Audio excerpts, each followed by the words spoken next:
Peace and Blessings Collective. So, I am your girl. Peace and Blessings and Elevations. I'm your girl, Shay, aka Me by V. That is my trade name, aka The Dual Alchemist. My second trade name. If you don't know about having 1, 2, 3 trade names, look it up. DBAs. Very significant. So, the reason why, if you are new to the channel, welcome. You may find me to be very unconventional, very outside of the box, very outside of the norm. You hear me? I'm not SpongeBob, Mr. Normal. I am me. And me means being an individual, painting myself as an individual in this world full of fakes, phonies, and facades. People and egos who try to be something that they think that others want, only to come to realize that people only want you to be like them, so they aren't ever recognized or picked out of the bunch as the fake or phony. See what I'm saying? It's like if a group of 3, 4 people, I don't know why 4 is significant. 4 is significant. April, somebody could be in Aries, Taurus, Cusper, or an Aries. I'm getting strong Aries. Anyways, if a group of 4 people, they're all the same, or let's say a group of 4 people, one is particularly the leader, and they get all the others to act like them, or they get all the other, this is a Regina George story, right? You know, they had 3, you know, and then there were 4 because Caddy, you know. So the other 2, Rachel and Gretchen, was it Gretchen? Yeah, Gretchen Wieners, Katie, Rachel,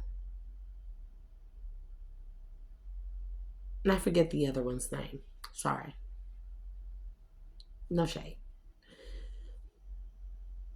But in the group of 3 in Mean Girls, when there was 3 at first, Regina George was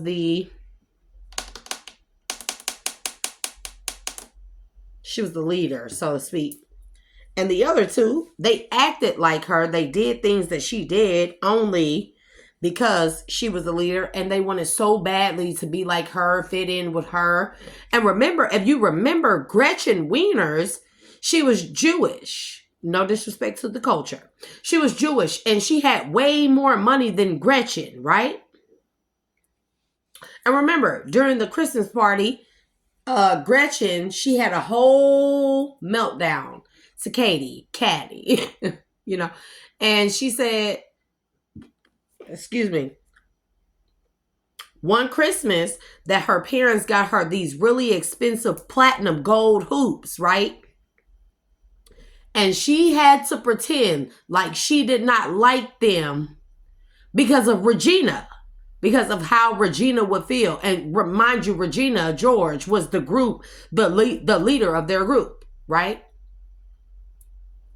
So you will find that I am unlike anyone you will ever meet. And that doesn't mean that I'm the most specialist. That just means that I am me. I have never been a conformist. I will never be.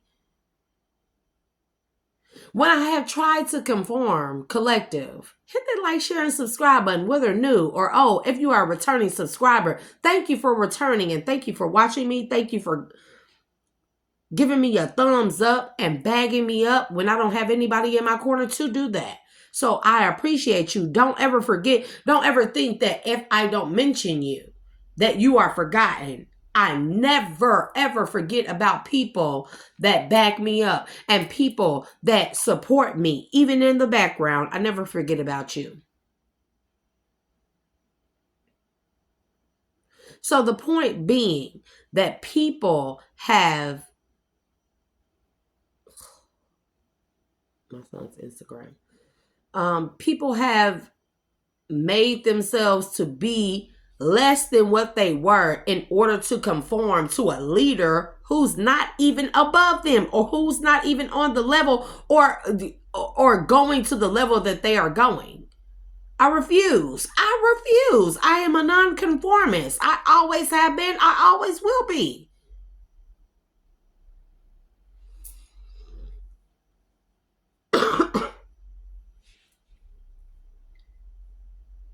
It may seem like a popular thing to do, but on the contrary, it is quite the most unpopular and miserable, I'm not even gonna lie, miserable journey that you could ever go on, because we have to realize that we are dealing with a whole bunch of people who have no self-identity because they were taught to fit in. And fitting in, it's like literally fitting into along with a group of people who don't even know themselves. It's ridiculous. And for me, I cannot do that. I will not do that. I will not. I don't take joy in harming others. I don't take joy in the pain of others. Sometimes I might laugh when I see somebody go through their karma. I'm not even gonna lie. That's a lie. Sometimes I sit back and like, yeah, they deserve it. I was waiting on that. But other than that, after that, it's typically empathically, I'm remorseful because they went through that, because they had to go through trampling over me and or any other person like me in the collective in order for them to get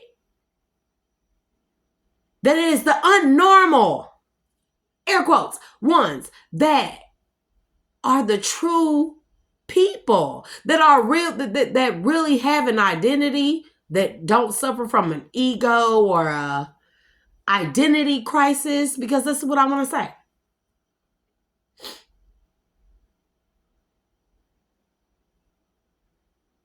So just be yourself. I just always applaud people to be themselves. You can be the weirdest person to me. I love weird people. And I love people, even if you're not weird. Let's just say you're very stern, you're very strict, you're very militant, you're very stealthy, you're very logical. That doesn't mean that I won't like you. That means that you are you. I love accepting people for who they are. Even when I look at people that are evil, sick, and twisted, I have to respect that they come from a background that has pre-programmed them to be that way. It is what it is. And I'm never mad at them. I only get upset when I'm saying, like, let me make my own way. Shit, you don't like me? You banded together against me. You talked about me. You thought something was funny. You played with me. Oh, you breadcrumb me. Oh, all the other factors, right? It's just like, okay. I don't really look back on those things. I look forward into my life. I'm going to say this in fuck it. I'm going to say it in the most disrespectful way. Y'all are non-fucking factors to me. Period. Y'all non-fucking factors. I don't even give a shit about what nobody did to me. It's like moving forward. What you going to do? You going to keep trying to attack me? Anybody in the collective? You going to keep trying? Are you going to keep trying to demean me and degrade me? Or are you going to just move on with your fucking life? Because literally, y'all are non-fucking factors. I don't even keep thinking about those things. I don't dwell on those things. Those things are what keep you stuck in a vicious karmic cycle of the past. You see what I'm saying? And a lot of people will be like, that's weak. Don't you want to get revenge? I do not. I do not want to get revenge. Baby, you know how much time revenge take up? Most times, revenge be in people's minds. People think that they need to get revenge on you based off of something you said, based off of you checking them, based off of you putting them in their place.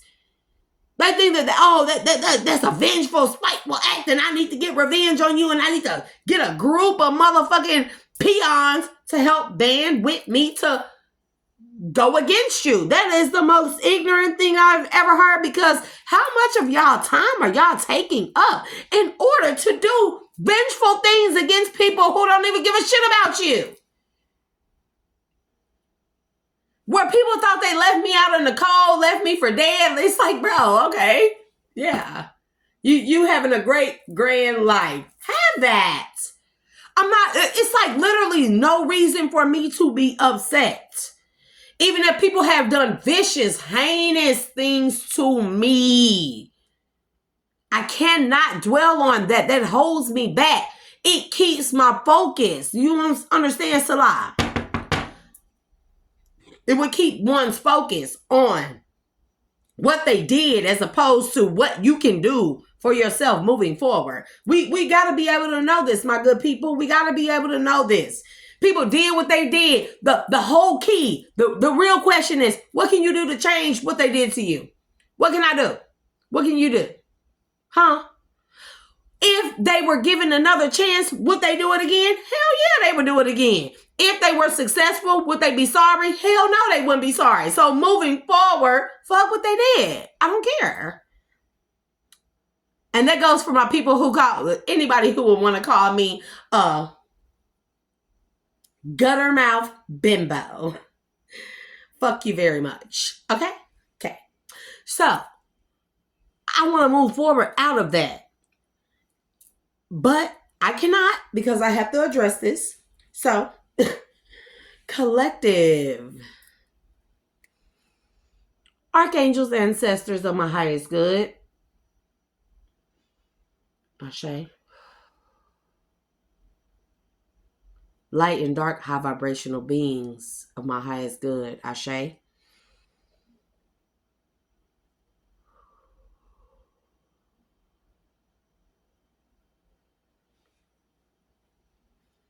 Higher self. Ashe. Most High God. Source. Ashe.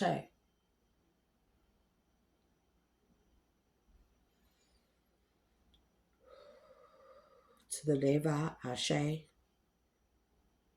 To the water spirits. Ashe. To the Orishas. Ashe. To my spirit guides. Ashe. To my guardians. My dragoons. My hellhounds. Ashe.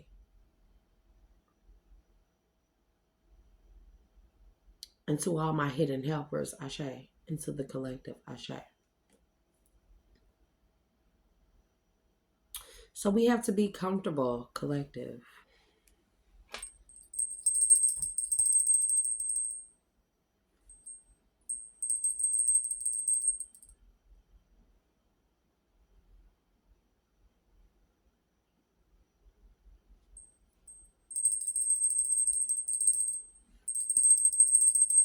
Right hand path.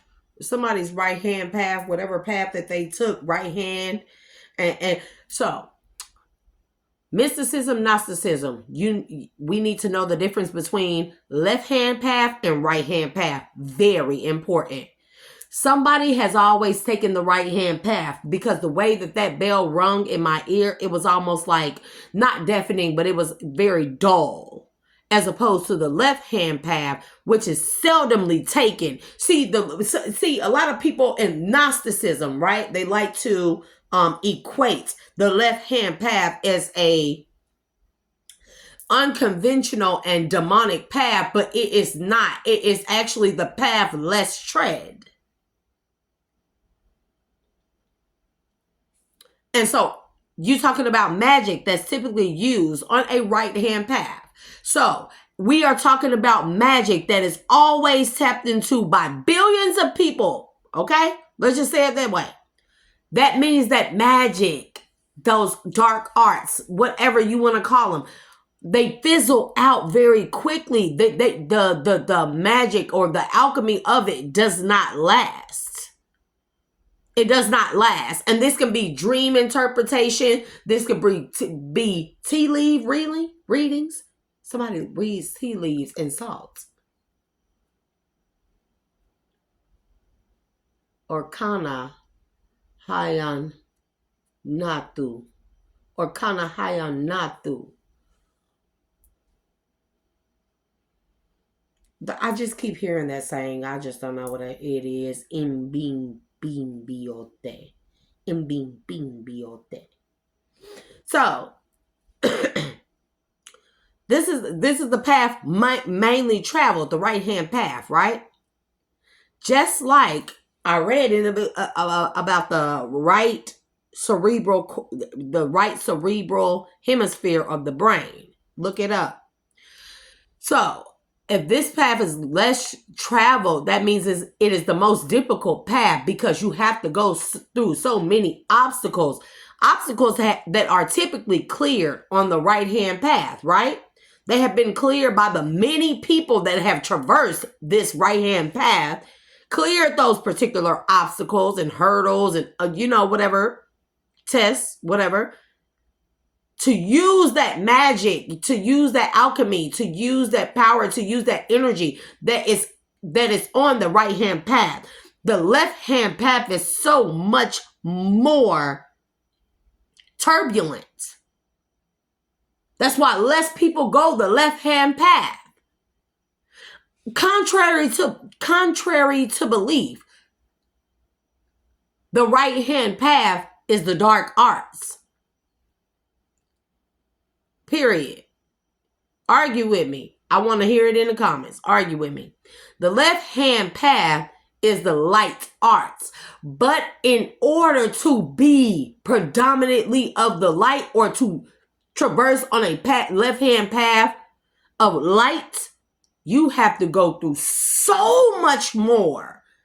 Whereas opposed to the right-hand path, all these things have been paved the way for you. Of course, most people are going to take the easy route.